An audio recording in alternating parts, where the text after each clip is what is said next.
Hola, ¿qué tal? ¿Cómo estás? Mi nombre es Adela Fernández, te doy la bienvenida a Remocionate y en el vídeo de hoy vamos a estar hablando del burnout, del síndrome del quemado. Recientemente hablaba con uno de ustedes a través de Instagram sobre la forma en la que nos relacionamos con los objetivos y las metas que nos vamos marcando, y si bien esta persona no sufre, o a priori parece que no sufre porque en una conversación pues no se puede saber más del síndrome del burnout, sí es verdad que algunas de las cosas que me compartía pudieran ser ese contexto, ese caldo de cultivo ideal para algunas personas que, si prolongan esas sensaciones o añaden otras sensaciones junto a esta, pues pueden estar muy cerca del burnout, y es justamente lo que te quiero compartir en el vídeo de hoy. Aprovecho también para contarte que tengo varios vídeos pendientes. De hecho, recientemente les compartí en la pestañita de comunidad una encuesta sobre qué es lo que más te cuesta a la hora de crear nuevos hábitos, y esa encuesta no era gratuita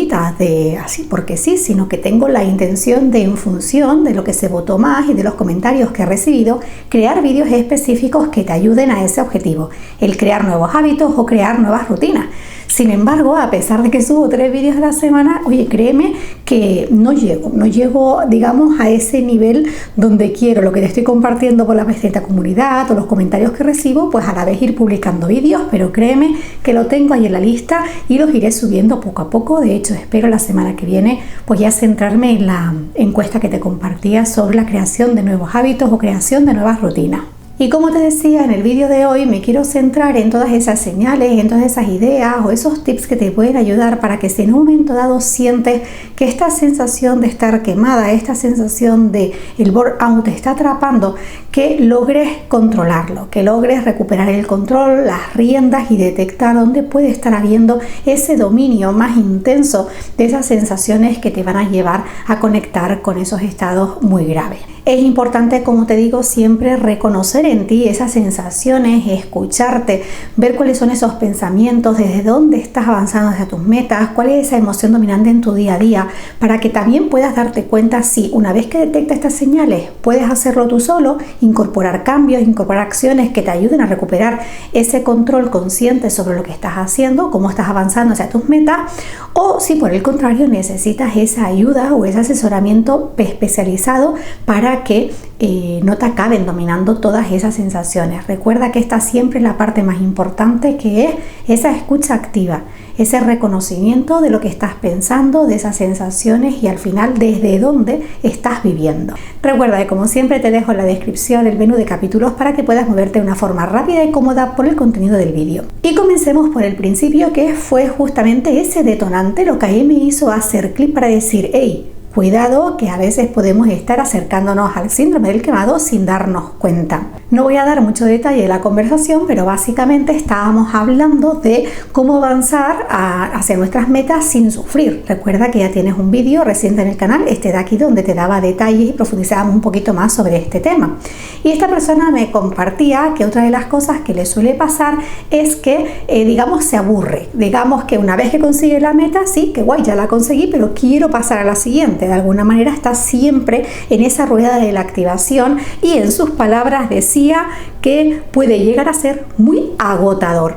Y esta fue justamente la clave, esa forma en la que nos relacionamos con las metas que nos vamos marcando, y por eso me parece importante que prestes atención a estas señales. Lo primero que quiero compartirte y que quiero que te quede claro es que esta sensación que nos decía nuestra amiga es que una vez que ya consigo la meta, sí, está bien, pero ya quiero pensar en la siguiente, es algo totalmente normal, forma parte de la propia naturaleza de nuestro cerebro. Piensa que cuando tú te marcas una meta, es justamente en el camino, en el proceso, donde está toda la evolución, todo el aprendizaje, el desafío, la motivación, donde desarrollas habilidades, capacidades, y es ahí, digamos, donde se produce todo ese meollo, esa adrenalina, esa liberación de hormonas tan satisfactorias para nuestro cerebro. Sin embargo, una vez que ya hemos avanzado y conseguimos el resultado final, pues ese resultado al final se produce en una fracción de segundo, que sí nos aporta mucha felicidad, estamos muy contentos, mucha alegría, pero a nivel químico, a nivel interno, pues ya está, ya lo conseguimos. Y nuestro cerebro lo que va a querer es más de lo anterior, más de esa adrenalina, adrenalina, de ese reto, de ese desafío que se consigue en el camino. Por eso es normal que cuando nosotros acabemos una meta, pues inconsciente o conscientemente ya pensemos en la siguiente. Sin embargo, el punto donde está, en lo que te digo siempre, en desde dónde nos estamos enfocando en lo siguiente. Lo estamos haciendo de una forma consciente, regulada, medida, o simplemente lo estamos haciendo en esa rueda de la inercia, de pasar a lo siguiente y dejándonos llevar. De hecho, hay muchas personas que se meten en esta rueda simplemente porque si paran, tienen que prestarse atención, tienen que escucharse, tienen que mirar el momento presente, y eso les produce mucho miedo, o es como si pusieran delante de un abismo y lo único que hacen es estar ocupados, pasar a lo siguiente, ocupados. Por eso es muy importante que prestes atención a ese desde dónde estás metido en esa rueda de marcarte una y otra vez metas, como si no tuvieras tiempo para descansar o como si el tiempo se te fuera en ello. De hecho, en la cultura coreana este es un efecto que se ve con muchísima frecuencia. De hecho, hay muchos casos de burnout que han salido a la luz en este entorno. Y es que desde que son muy chiquititos están metidos en esa rueda de la exigencia de ser los mejores, de no se les puede escapar ni un solo minuto porque estarían desaprovechando el tiempo.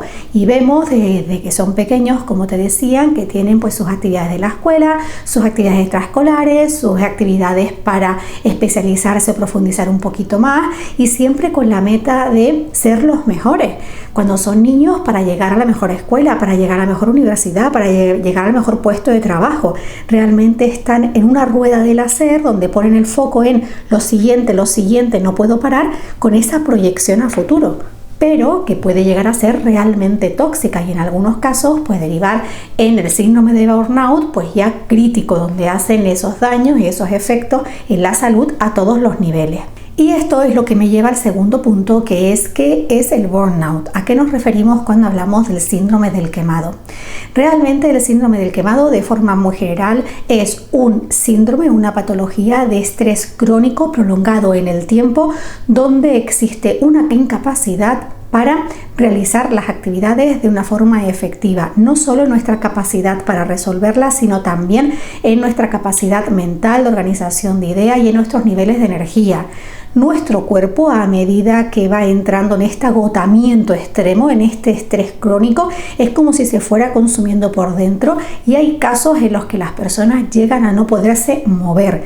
Su cuerpo realmente se ha quedado sin energía, se ha quedado vacío, están quemados, agotados, y obviamente esto tiene unas consecuencias muy graves en la salud, y de ahí la importancia de estar alerta a todos esos indicadores cuando nos estamos relacionando con nuestras metas o con el hacer o con la productividad desde un punto de vista desvirtuado y tóxico. De hecho, uno de los peligros que tiene este estado es que se confunde con ser productivo, es decir, cuanto más tiempo estés ocupado, cuanto más te exijas, cuanto más hagas, cuanto menos descanses, cuanto más, pues mejor serás reconocido, más válido serás y serás mucho más productivo. Pero es justamente todo lo contrario. De ahí que sea importante esa mirada atenta, crítica y juiciosa con nosotros mismos cuando estamos relacionándonos con la productividad o cuando nos estamos marcando metas en nuestro día a día. Existen diferentes grados del burnout. Los más extremos, como te decía, es ese colapso ya de nuestro cuerpo a todos los niveles, que en muchos casos requiere no solo de esa intervención especializada, sino de ingresos, porque pues las condiciones físicas pues ya no son saludables. Por eso es importante esa escucha, y quiero dejarte aquí una frase que me parece sumamente importante, y es que no siempre el movimiento significa avance. Y este es justamente la coletilla, el talón de Aquiles de la productividad en muchísimos casos, que lo que hace es llevarnos a escenarios contrarios. Y con esto llegamos al tercer y último punto, que es cómo podemos llegar a este estado de burnout. Como te decía, hay diferentes estadios, hay diferentes niveles. No basta simplemente con tener estrés crónico o tener estrés puntual o tener un estado depresivo en un momento dado. Realmente necesitamos que se den ciertas condiciones que normalmente lo que sucede es que se prolongan en el tiempo y que hemos ido interiorizando como parte de nuestra rutina, como parte normal, sin cuestionarnos nada más. Justamente como te decía antes, por esa imagen distorsionada que tenemos de la productividad, del rendimiento y del éxito. De hecho, por ejemplo, cuando nos estamos preparando para una prueba, cuando estamos en un proyecto, entramos en un nuevo trabajo, podemos sentir esa sensación de estrés. Y ese estrés formar parte, digamos, de nuestra propia evolución o de nuestra propia adaptación a esa nueva actividad. Por eso es importante, como te digo siempre, y perdona que me repita, esa observación consciente y activa de nosotros mismos en cada momento. De hecho, el burnout se suele asociar mucho, se suele reconocer mucho en el ámbito laboral y en el ámbito de los estudios, pero no son los únicos ámbitos, porque al final lo que estamos haciendo es centrándonos en la forma en la que nos relacionamos con nuestras metas, con nuestro tiempo, con ese movimiento desde donde estamos avanzando hacia ellos y cómo nos estamos percibiendo nosotros mismos dentro de todo ese movimiento. Así que te quiero dejar 7 ideas, te quiero dejar una lista de 7 hábitos, de 7 acciones para que tú reflexiones y valores cómo te relacionas con cada uno de ellos, en qué punto te encuentras, si es una relación sana, si es autorregulada, si lo haces desde ti, si es un movimiento acelerado, si realmente no te habías parado a mirarlo, si sientes que estás en esa rueda de la velocidad, etc. Estos 7 aspectos serán pues un poco ese punto de partida que te sirvan también para empezar a reconocer si quizás hay señales a las que tienes que prestar atención o no, todo está perfecto para ti. El primero de los puntos es incorporar tiempo para ti. Y cuando hablo de incorporar tiempo para ti, vamos a abrir el espectro en su sentido más amplio. Desde ese tiempo para el autocuidado, para el mimo, para disfrutar de las cosas que a ti te gustan, tiempo que te regales para simplemente dejar de hacer, para parar. ¿Cómo son tus descansos? Si son descansos de calidad donde aparece el plano mental, el plano físico, el plano emocional, si son completos o simplemente paras, dejas de hacer pero mentalmente sigues enganchado. ¿Qué tipos de descansos haces? Si son pasivos o también incorporas el descanso activo en tu rutina.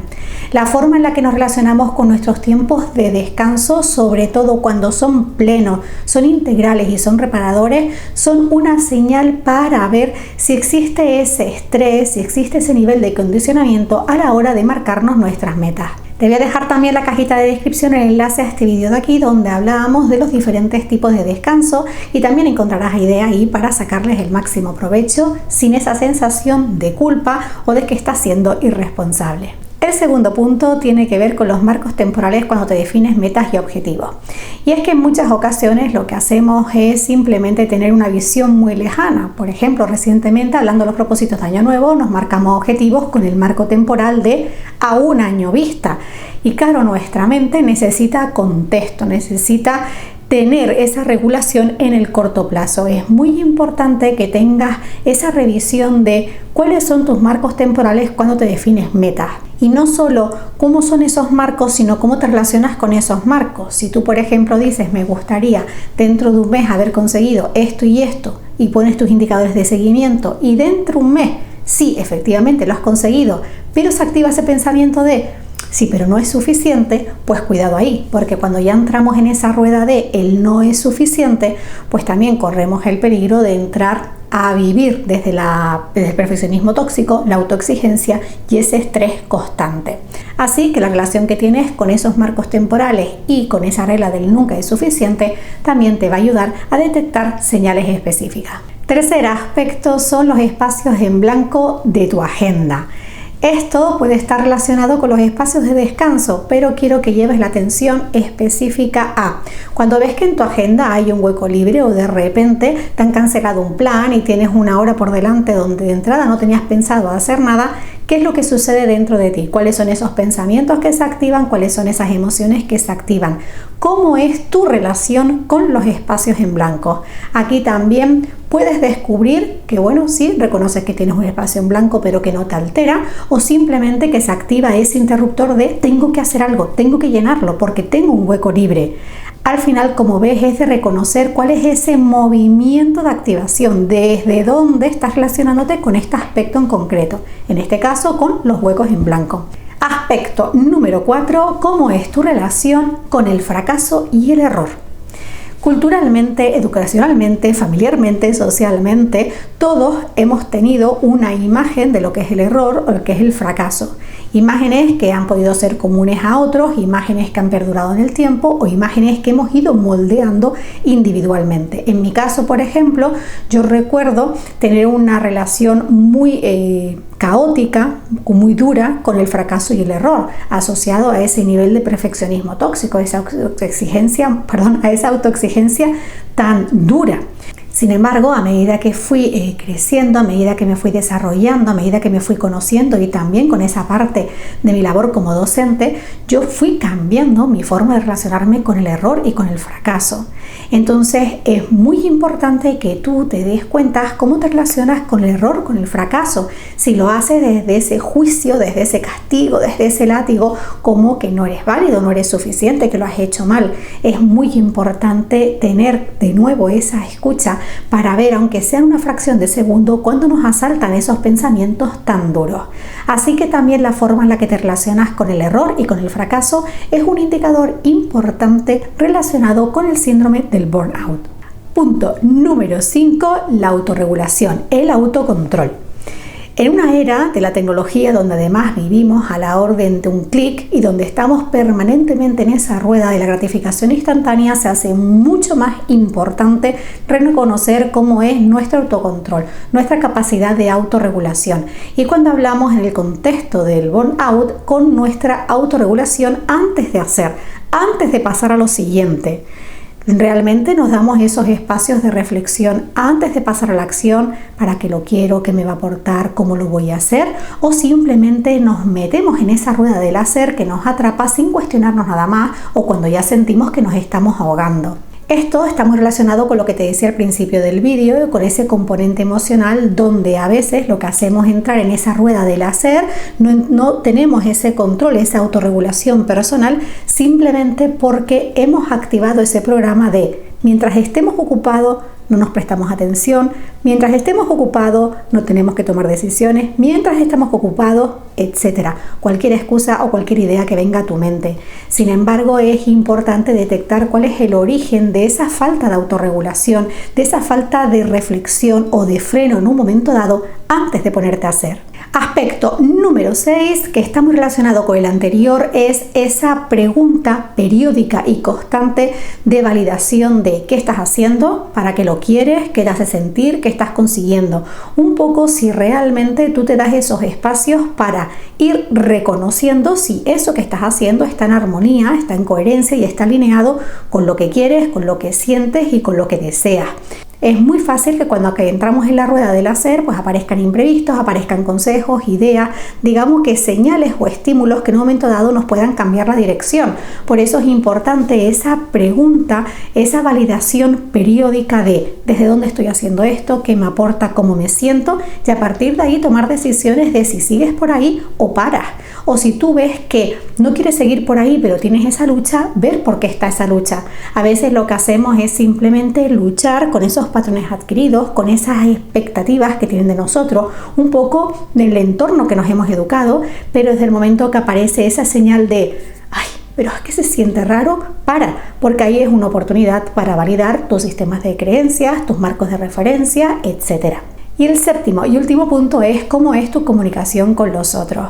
Esto está muy relacionado con el contexto en el que te mueves. Por eso es importante ver cómo es tu comunicación cuando en un momento dado tú dices es que no quiero ocupar mi tiempo por esta actividad.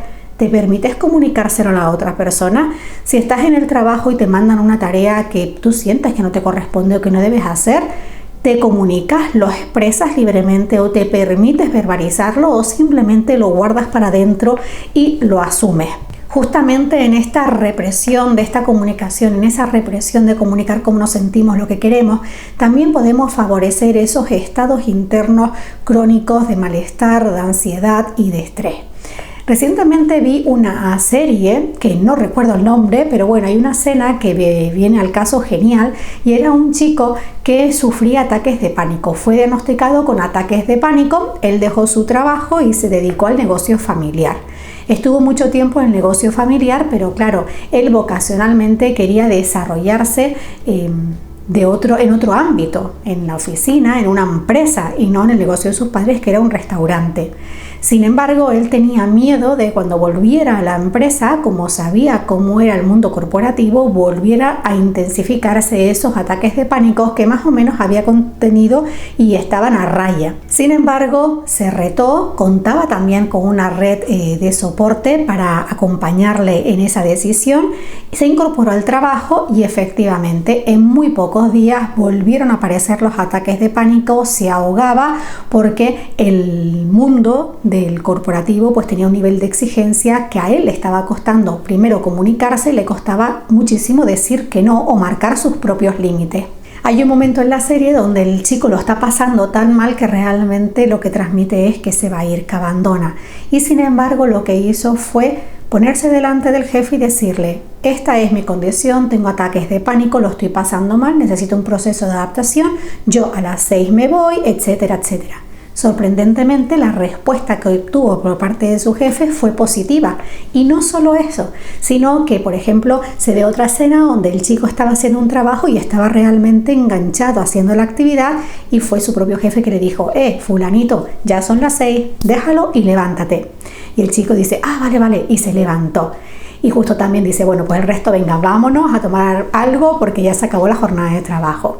Por eso es importante la comunicación, no con nosotros mismos, pero también con nuestro entorno cercano o simplemente nuestros compañeros de trabajo, nuestros jefes, cuando sintamos que están apareciendo esas sensaciones de ahogo y de estrés en un momento dado. No se trata ni de ir a contracorriente, no se trata de pelear, no se trata de nada de eso, se trata de reconocer cómo te estás sintiendo y comunicarlo a los otros, hacerles partícipe a los otros para que puedas seguir desarrollando esas actividades que quieres, pero sin sacrificarte a ti, sin sacrificar tu salud. Así que, como ves, al final todas las acciones lo que hacen es poner el foco en ti, en quién eres, rebajarle un poco el peso al hacer, a los logros, a las metas, para sentarte en este momento en qué quieres, cómo te sientes, qué estás dispuesto a hacer, qué precio estás pagando.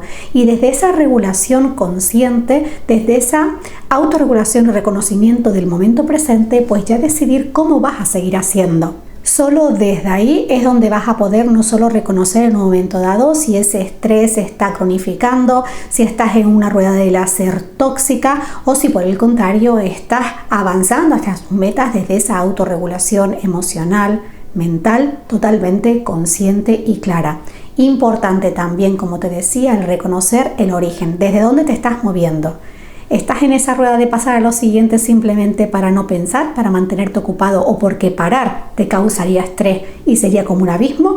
¿O realmente lo estás haciendo de una forma consciente, sin mayor efecto, sin mayor implicación en tu salud? Deseo de todo corazón que hayas encontrado en este vídeo ideas, señales o por lo menos ese espacio de reflexión para en un momento dado decir: ¿cómo me relaciono con la productividad? ¿Cómo me relaciono con las metas? ¿Cómo me relaciono con ese movimiento del hacer que al final forma parte de nuestro día a día? Déjame en los comentarios si has reconocido en alguna de estas señales algún indicador para decir: oye, pues eso no me lo había planteado, me encantará leerte. Y yo, por supuesto, te doy las gracias por verme, por acompañarme, por estar al otro lado y te mando un beso enorme, un gran abrazo, cargáis y muchísima buena vibra y nos vemos en un próximo vídeo. Chao.